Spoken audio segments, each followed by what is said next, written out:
Design. Design. Design. Design. Design means to plan. Human. Substance. Technology. Designing for a better future. What is design really? Let's talk about design. Making an impact in the world. The power of design to improve life. Design to survive.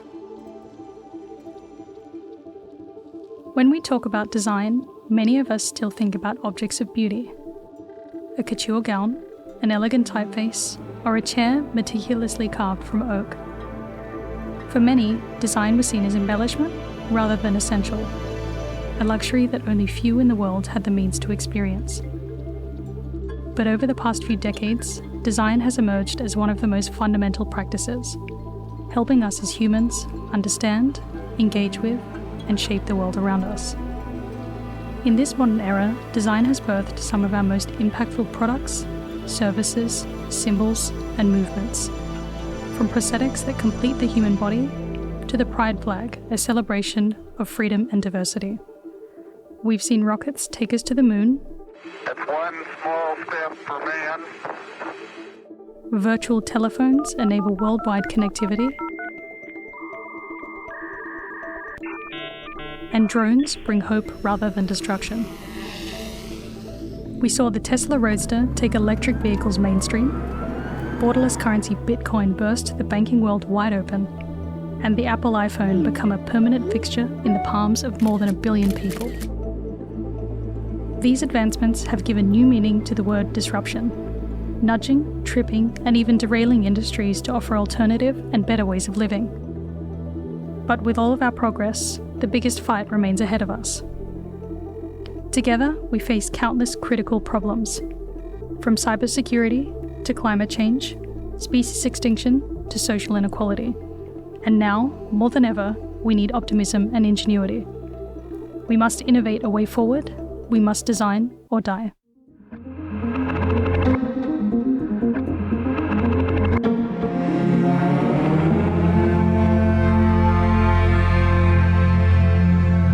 Welcome to our debut episode of Can Design Save Us?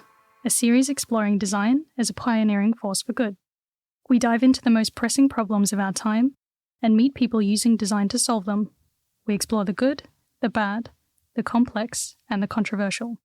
My name is Lesley Price, host from the Index Project, and to kick off this episode, we're talking with the Index Project CEO, Liza Chong. Welcome, Liza. Hi. Nice to be here. Great. The Index Project is a Danish nonprofit established in 2002, and the organisation is all about supporting and mobilising what's now coined as design to improve life. So in your own words, Liza, what is design to improve life? Design to improve life is design that's beyond form, function, aesthetics, and the value add. So for us, design to improve life is turning a current situation into a preferred one. So the use of design skills and competencies where they're entrenched in problem solving and responding to some of the most pressing issues out there and improving quality of life. So it's kind of tapping into the potential that design can offer. Absolutely. In your view, why is design so important? I know this is always a critical question, when we think what's the difference between architecture or engineering or technology. Yeah, why do you think design is so important? I believe design is important because the processes, the methods, the tools that are used in a designer's kind of, sort of capacity can actually sort of respond to human needs, have a great understanding of the context of different people. And it's that listening exercise that designers are so good and capable of doing. And of course, I'm sort of using that in a very, very broad context, but just the empathy and the creativity that design can actually generate has a huge potential. I think another interesting thing is that we often talk about design as being that sort of essential layer between, the improving accessibility between tech or engineering or architecture, that it's almost that layer that makes it so much more appealing and accessible to a user. Exactly. It's the human interface. It's humanizing the technology or the architecture. It's bringing it back down to the people. So designers have a great way of understanding people, whether they're the needs or the responses, right? So I think design as a discipline is fundamental to every part of solution making.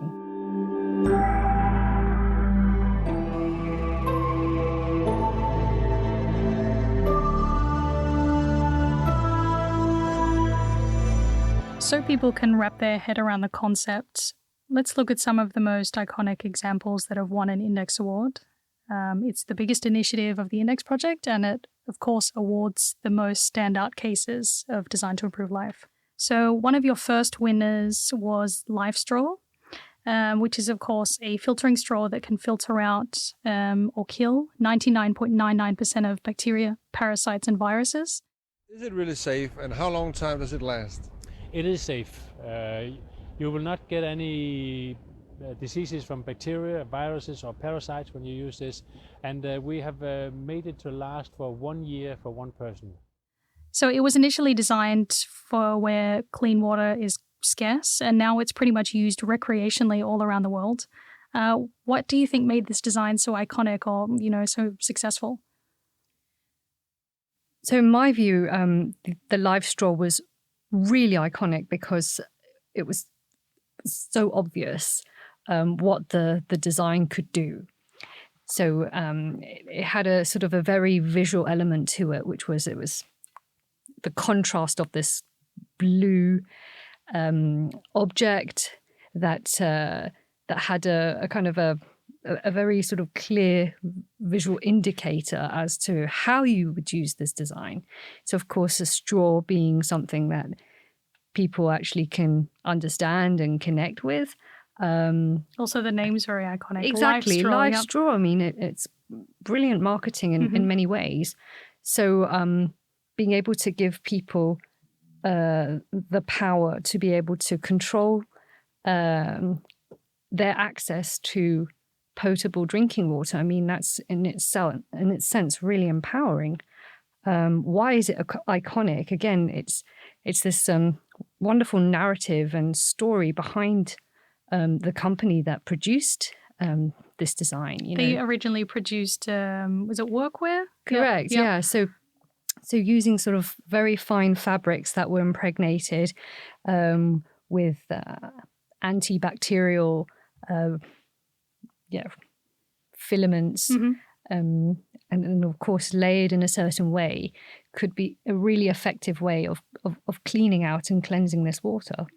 So of course, iconic in a sense that it communicated itself, impactful in the sense that it gave people access to, scarce drinking water, and of course, now used, as you say, recreationally in different parts of the world. I mean, you have hikers and trekkers who are using this in various mountainous regions, and they aren't necessarily in developing countries that we come to associate with the lack of potable drinking water. It is quite interesting that when you're forced to design in such limited circumstances, the kind of innovation you can come up with that can be so applicable to so many other situations.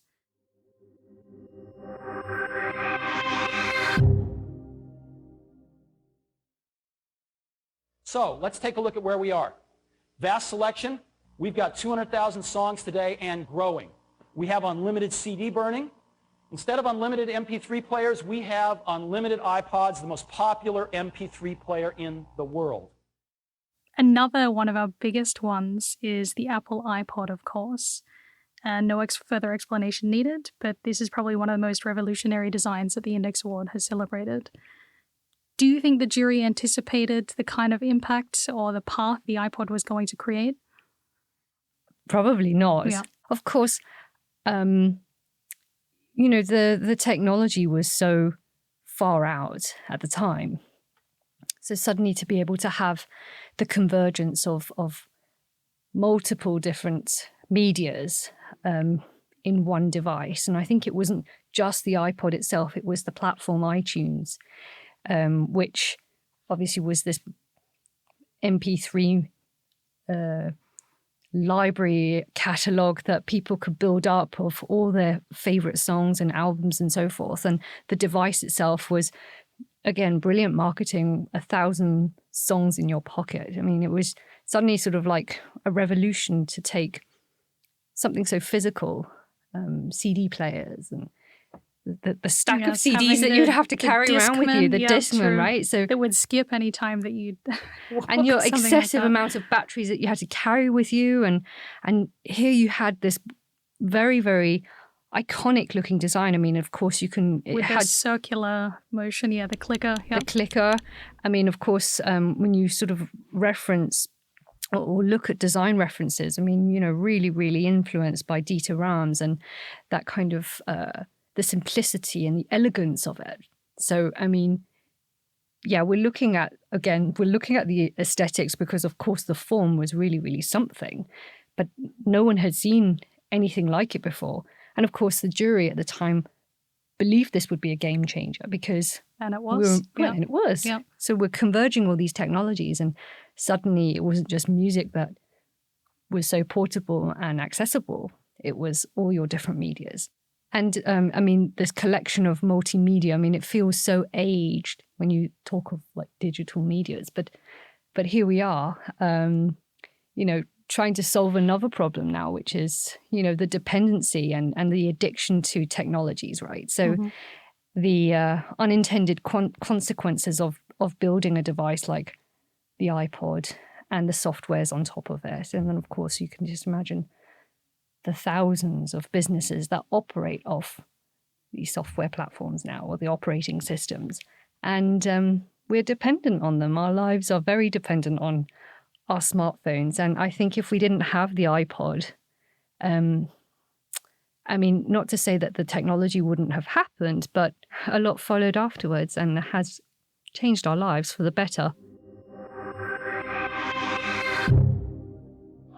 The new Tesla Roadster will be the fastest production car ever made, period. It will be, and this is the base model. Okay, this is the base model. We're going to talk about things beyond base maybe next year sometime. This is the base model. The base model will do 0 to 60 in 1.9 seconds. Okay. That is the fastest. This will be the first time that any car has broken 2 seconds at 0 to 60. So moving on to another slightly controversial design, of course, the Tesla Roadster, which was a hotly contested winner.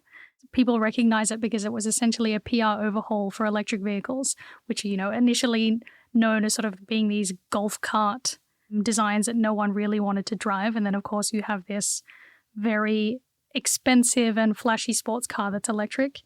I know the jury were divided in this decision. Of course, it wasn't such a commercial success, but it set in motion a huge change in mindset. Why do you think this sort of visionary value is really important to highlight? Well, first of all, I think maybe to sort of come back to Index Award and why Index Award.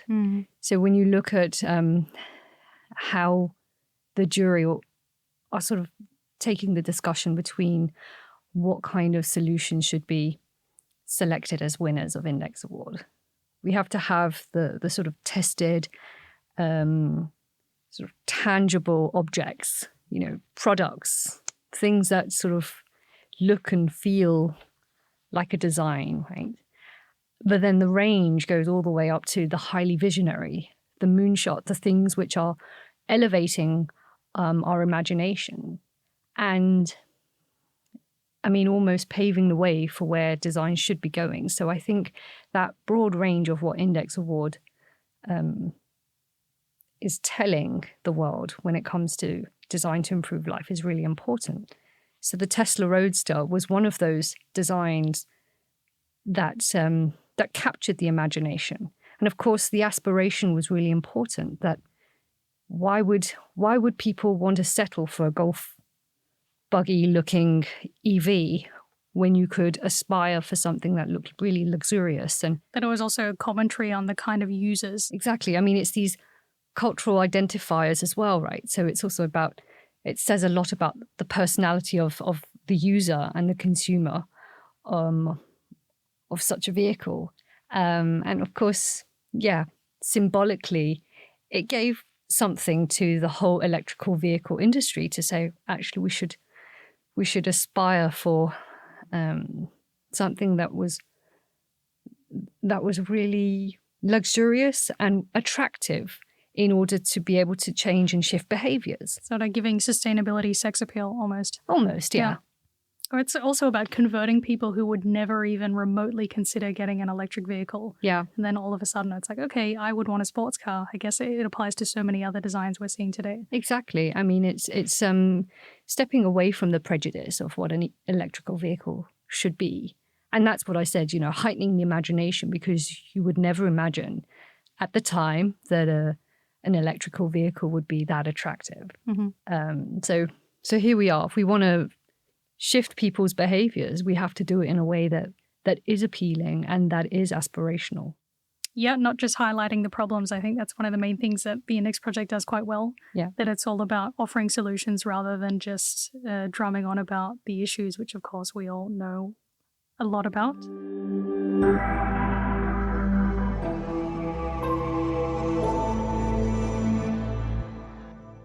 It's too expensive to launch like construction materials and construction equipment to space.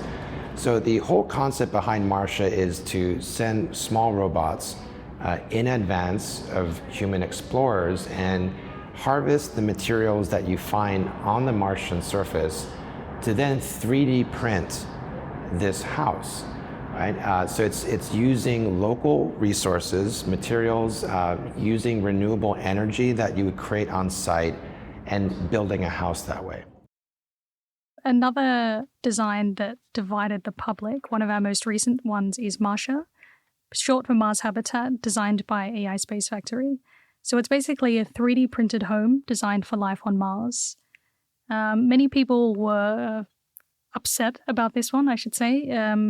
Basically claiming that we shouldn't be pursuing any kind of extraterrestrial exploration until we fix the problems here on Earth. Why do you think it was chosen as a standout design? Well, the jury were very divided as well. And similarly,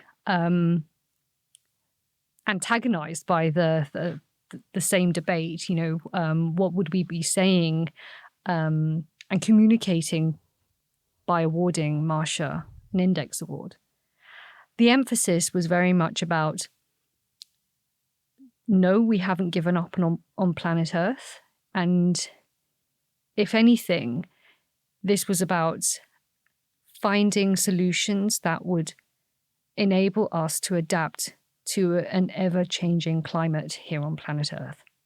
And the extremes of building on planet Mars, which no one has done yet, will inform and equip us with the technology to be able to construct within new realities that we will find ourselves here in time to come. I think it's also a great example of what we mentioned earlier. Again, by putting yourself in such extreme circumstances, can you then only be really innovative and come up with something that is really far-fetched? It could revolutionize how we print on Earth. Basically, if we can go out into the middle of nowhere and print with what you find there, what could be more sustainable than that? Exactly. And I mean, it's the urgency. And, there really isn't any other symbolic way to show that urgency and to say, well, the extremes of living on planet Mars isn't because we want to give up on Earth and for us all to vacate and find another part of the universe to live on, but to say, well, actually, we need Mars shot innovation. So 2019 was the 50th anniversary of the moon landing. And maybe the jury at the time were very inspired by this moment in history where the moon landing opened up so many layers of innovation and unfolded technological advances that we wouldn't have had it not been for the moon landing.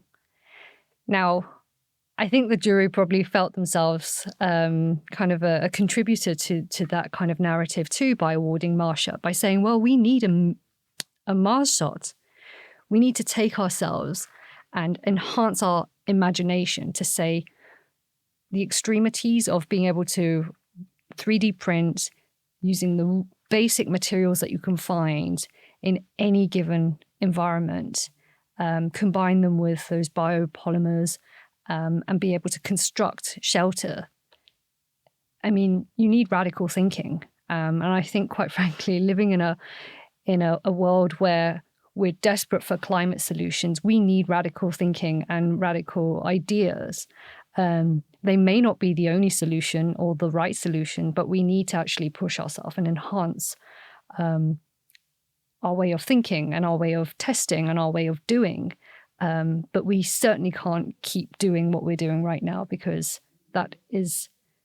it's destroying our planet. That's how you get a pandemic, I guess. That's how you get a pandemic. And that's where the world needs to reset every single parameter that we've come to know of.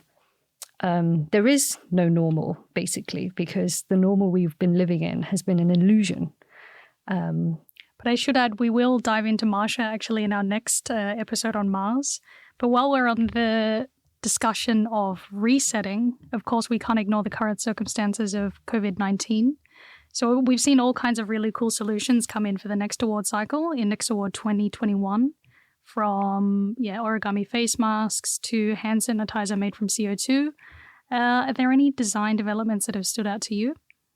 Yeah, so standout designs that have really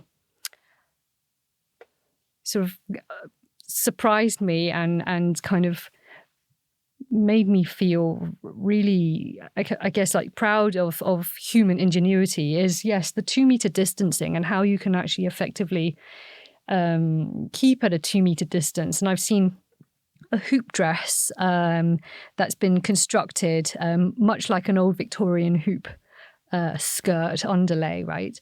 That actually physically distances people away from you, so you can't actually come beyond the 2-meter contact point. So that's been really, novel, and of course, I guess this is also where we've seen joyous. 3D printing having a major effect when logistics are down. Correct. We've been able to see people 3D print stuff on site. I mean, we can't keep transporting goods and services from one part of the world to another, and just seeing the maker movement really come into fruition here. Localized problems with localized solutions, and of course the way forward of producing and manufacturing locally as well. Really activating the maker community, Completely. Which is And I think that's really that gives me a lot of optimism.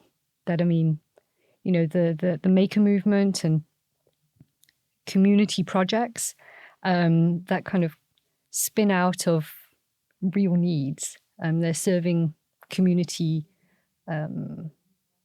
problems, and I guess in the desperation of everyone coming together and kind of having that collective need to sort of take care of one another.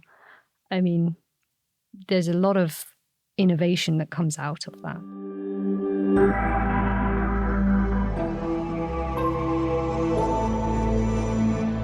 The Index project was founded almost 20 years ago, and we do say that we've somewhat achieved our mission of broadening the perception of design. Do you think we've achieved that? I think so. For me, I really believe that the world has also changed quite significantly in the past 2 decades. So directly or indirectly, I believe that the agenda around sustainability, the biodiversity loss, ecological challenges that we are facing, I believe that there's a broader perception and the urgency of these agendas. So in one respect, I think the awareness is there. We've certainly seen the movement gather serious momentum. Absolutely. I mean, and also we can also see through Index Awards that the level of innovation coming through, the designs, the solutions, the quality. I mean, people are certainly sort of moved and motivated for purpose and for impact. Also see it with the next generation coming, which I think is quite... Exactly. I mean, there's an activism now that we haven't seen for a long time. So you can argue each generation has its youth movements, right? This is nothing in a way new, but what we have seen that is new is really an awakening and kind of a call to action and maybe, you know, leaders taking note, because there's a significant critical mass out there now. So I could say part of the mission is achieved, but I think we're a long way to go.